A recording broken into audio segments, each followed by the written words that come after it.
Hello, I'm Katherine. Welcome to my channel, Empowered Empaths and Sensitive Souls.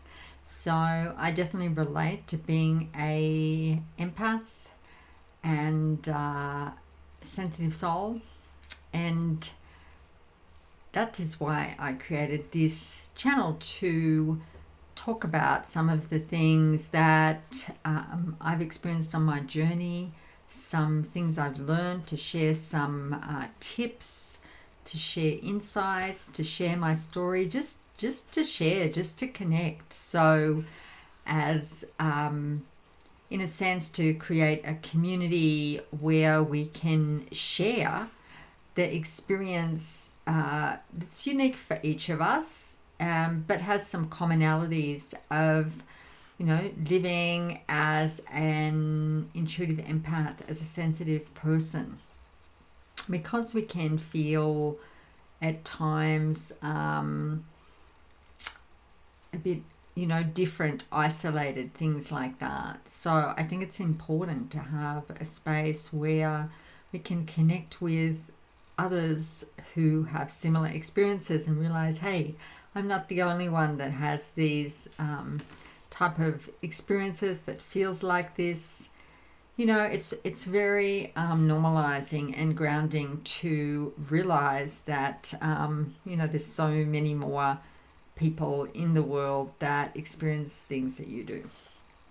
So what I wanted to talk about today is, the title of the video is There's Nothing Wrong With You.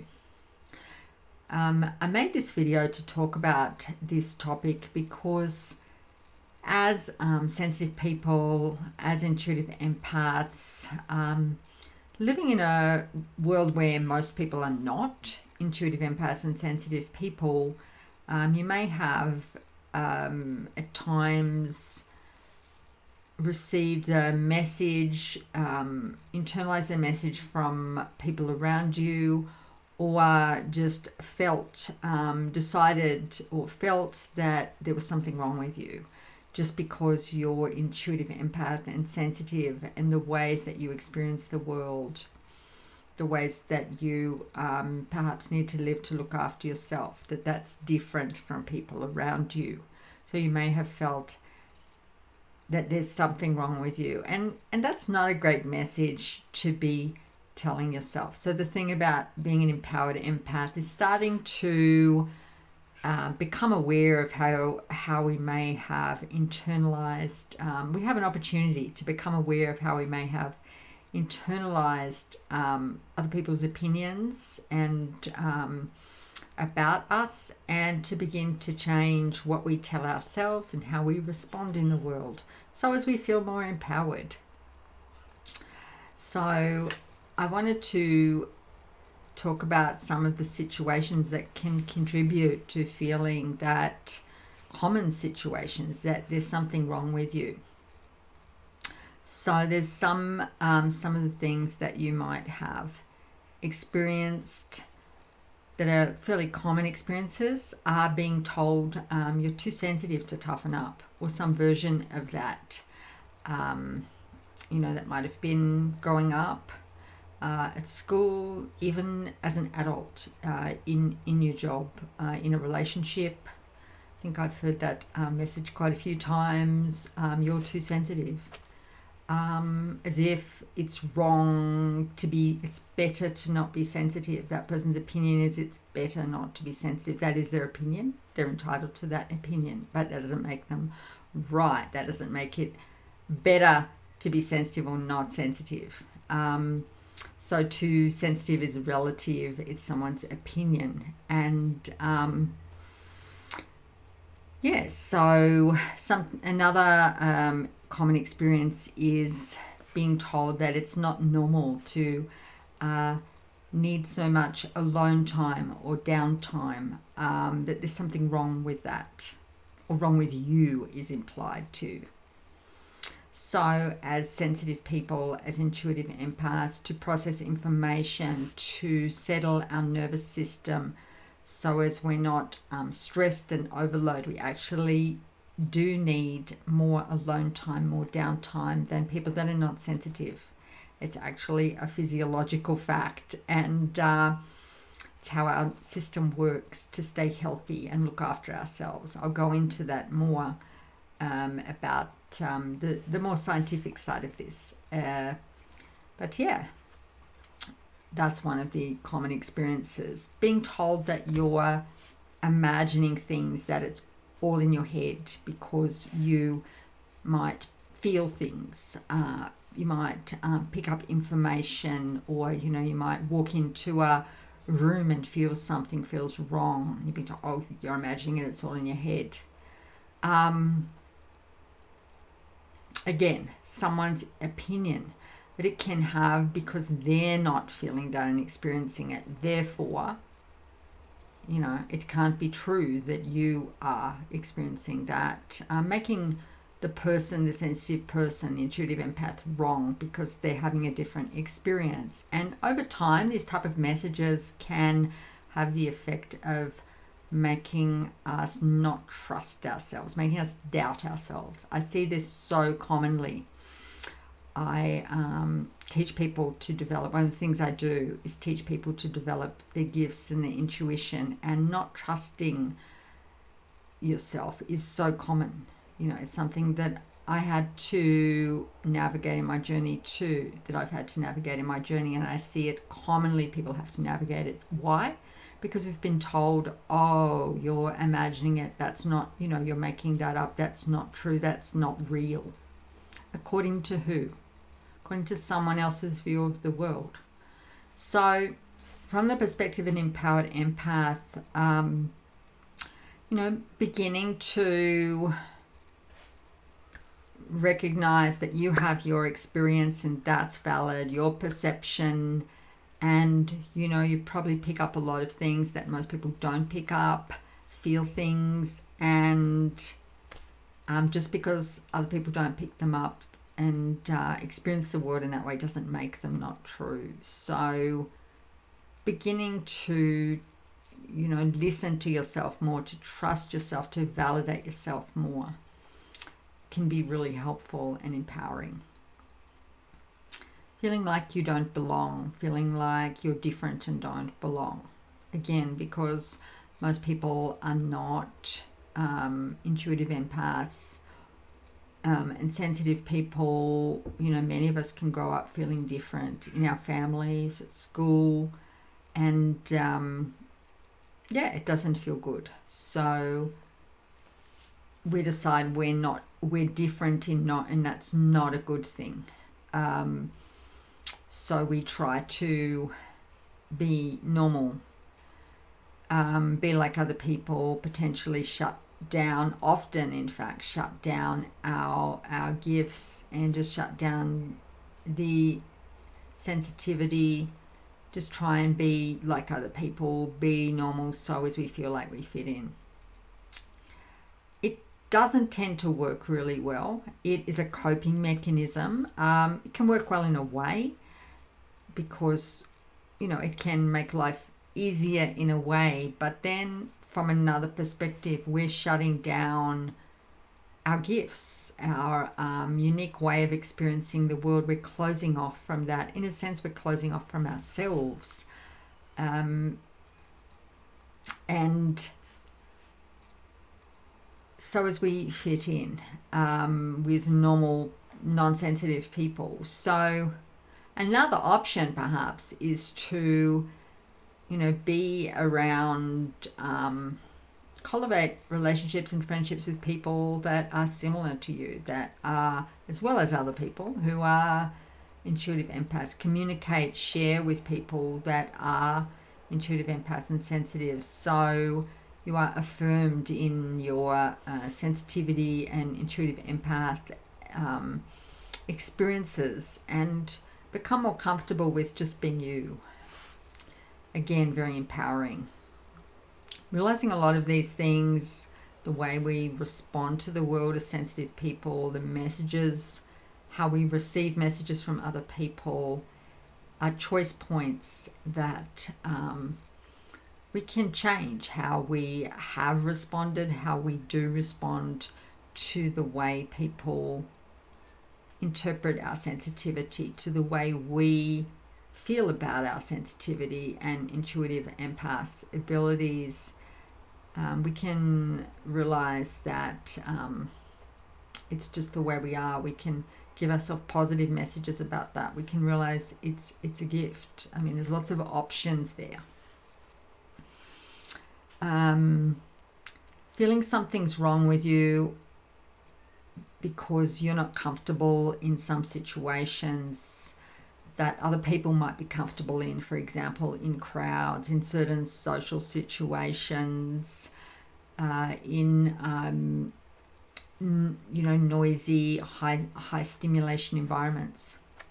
Well, sensitive people are sensitive people. They're picking up often people's feelings. They're picking up more information. It can be very stressful. It can be overloading. It can be just not feel good. So that's just how you experience the world, and not something wrong with you. It's just that's the experience of being sensitive, and we'll go more into that later, some of the specific traits of being sensitive, normal traits for sensitive people. So yeah, nothing wrong with you. That's normal for sensitive people. Told that you have to change to get a job, to be in a relationship. Again, someone's opinion. Again, implied that there's something wrong with you. So, yeah, some people might not like you, the being around sensitive people, being friends with sensitive people, being in a relationship with sensitive people. They might not relate to that. Okay. And other people might really like that about you. So, some employers might, there's lots of really good qualities. Intuitive empaths and sensitive people are often very perceptive. They experience a lot of pick up a lot of subtle information. There's definitely occupations that we're really good at. A lot of those empathic abilities, they're really good for counselors. They're really good for writers, poets, creative people. So, again, someone's opinion that you have to change, or just being in relationship with people who appreciate you and your qualities, doing work where you're appreciated, where your qualities are valued, is another option. Being left out or discluded because you're sensitive, you're an intuitive empath, feeling left out or excluded at work, even by friends from some social situations, or not invited to parties or dinner parties or social things that you might actually quite like to do because you're sensitive, and or however people perceive you can make us feel not good enough, not okay. Again, someone's opinion, and we have a choice who we have around us in our inner circle, and I find having people that understand, at least have some understanding of sensitivity, and appreciate the qualities of that feels good. Or people that don't care that you're sensitive. They're just like, oh, that's just you. Feels better, feels good than people who judge that or make that a negative. So another thing is being treated as if you're neurotic or mentally unstable because you're sensitive or an intuitive empath. I think this happens quite a lot, and it's happened quite a lot throughout history too, especially to women. um, again, lack of information, lack of understanding, and interpreting something in a negative way because people don't understand about sensitivity, about the qualities, the traits of being a sensitive person, and they make that something wrong, seriously wrong. So again, someone's opinion and lack of information. So it's really good to see more people speaking up about sensitive people, about empaths, realizing that's just another version of normal. That is slowly changing things for us. And that's why I want to be part of that movement to share about life as a sensitive person, to share some of the really great things about that too, because we hear a lot about the negatives. But there's a lot of positives too, things that I can talk about on other videos. This is more focused on some challenges, and there's both. There's challenges and there's really amazing things about being sensitive that mean we experience the world in ways that, we experience listening to a piece of music in a way that is so deeply felt. We may, some people can experience music as having colors, as having experience such subtleties through our refined senses. However we do that, it's so amazing, and we open to that way of experiencing the world, or our own way of experiencing the world as sensitive people more fully. So that's something that I want to encourage you to do too, to really embrace your sensitivity, to find ways to navigate the challenges and open more to how amazing it is to experience the world through such refined, subtle senses. So the last thing I wanted to talk about in this video is that being highly sensitive has been found to be a trait. It's genetic. It's something in the DNA. This is scientific, and some of the traits of being highly sensitive, as adapted from Aaron and Aaron, are that highly sensitive people can get overwhelmed when they have a lot to do. They can more easily experience overwhelm. They can find it chaotic to be in highly stimulating environments. They can find highly stimulating environments chaotic. These are traits of highly sensitive people. They can perform poorly when being observed and perform better alone. They're very sensitive to music, to art, to poetry, literature, that feel things deeply. They need quiet time to recharge. They're sensitive to loud noise. Sensitive to other people's feelings and states. So, feeling what other people are feeling, picking up on that in some way. That's part of being sensitive. Sensitive to violent media, like violent television shows or newspapers with violent stories. So how good is that to know that these are just normal traits of a sensitive person? Many of those things that you may have not liked about yourself, or decided was something wrong, or other people have had those type of opinions, they are actually traits of a sensitive person. They are normal. They are not a neurosis. They are not an abnormality. They are a normal trait for sensitive people. Yay for research and studies and science confirming that sensitivity is normal, you know, because some people like that scientific, the validity of scientific research. And, you know, that can be something that you can share with people around you. There's many, you know, if you look on the internet, Google that, Aaron, the,